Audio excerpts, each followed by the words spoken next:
Hello, Aplac. Welcome to your first FID day of the 2022-2023 school year.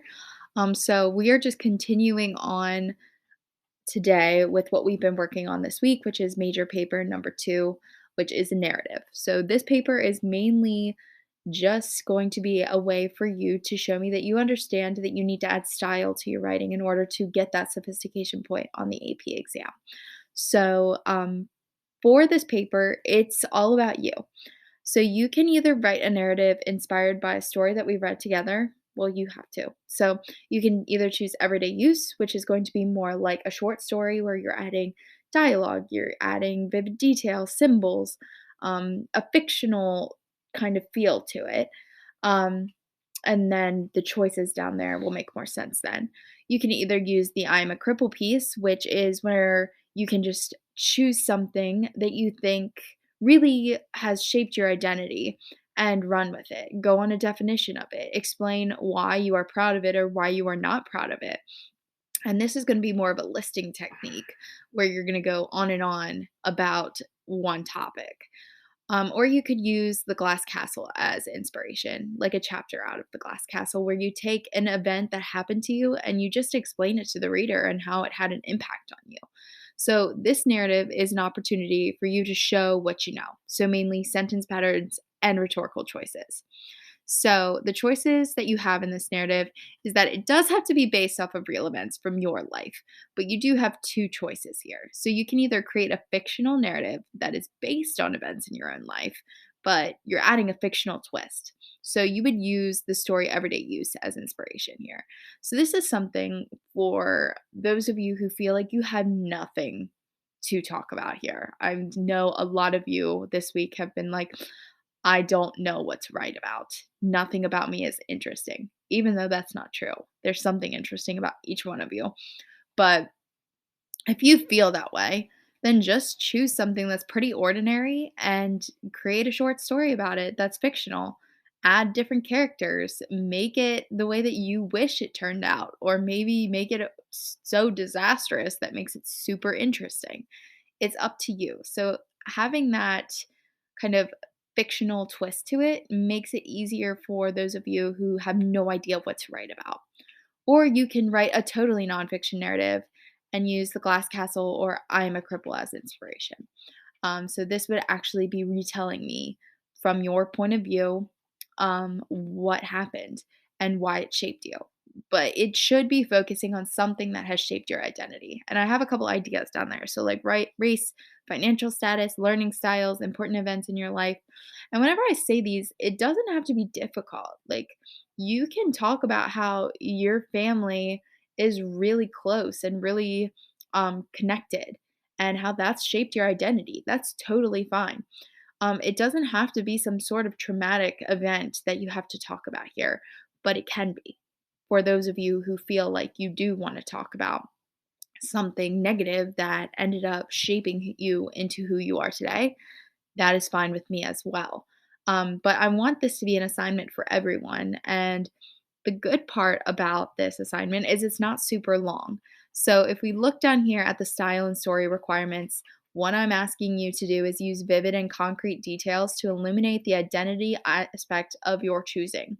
So you're going to use imagery to capture the sights, sounds, smells, touch, and tastes of the story. So be as descriptive as possible, basically. The next thing is reflecting on the literal and symbolic meaning of your memories. So, like in everyday use, where the mom has this quilt and Dee wants this quilt. Yeah, it is a quilt, and obviously she wants that physical piece, but it also symbolizes her family's heritage, right? So there's two meanings right there, and you had to reflect on that to get the overall purpose of that text. So definitely make sure that you're thinking about that whenever you're writing this as well.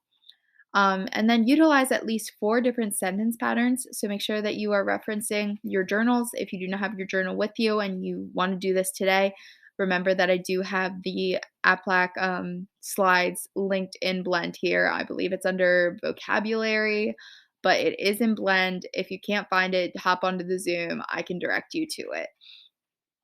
But you need at least 4 of them, and I want you to underline these examples in your paper.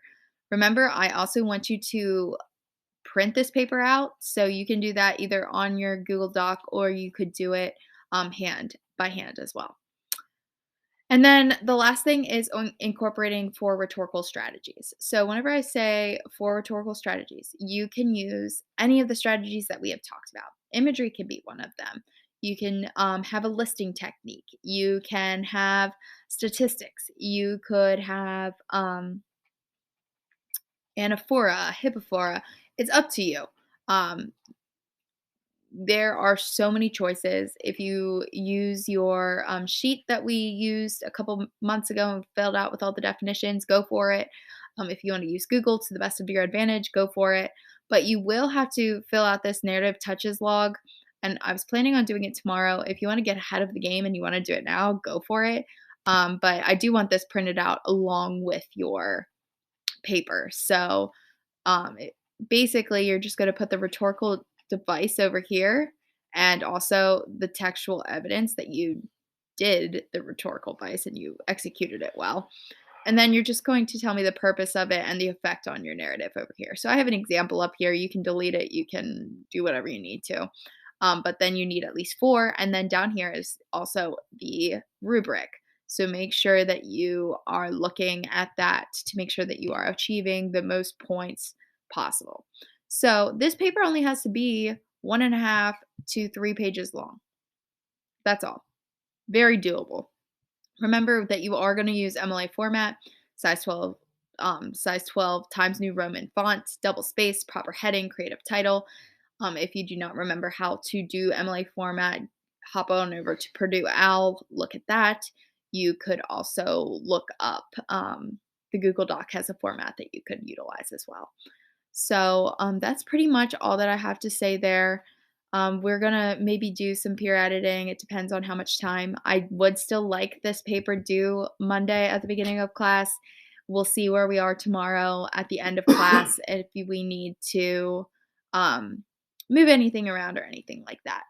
So if you have any questions, please hop onto the Zoom link that is attached to the announcements. Unfortunately, I do not know why it doesn't pop up in our classroom resources and tools. I don't know where my button is, so I had to put the link in the announcements. So hop on over there. Maybe we can get you some extra credit or some PBIS points. I don't know. If I see you, great. If I don't see you, work on your paper. So that's all that I have to say here. Good luck. Have a great FID day, and I will see you all Friday.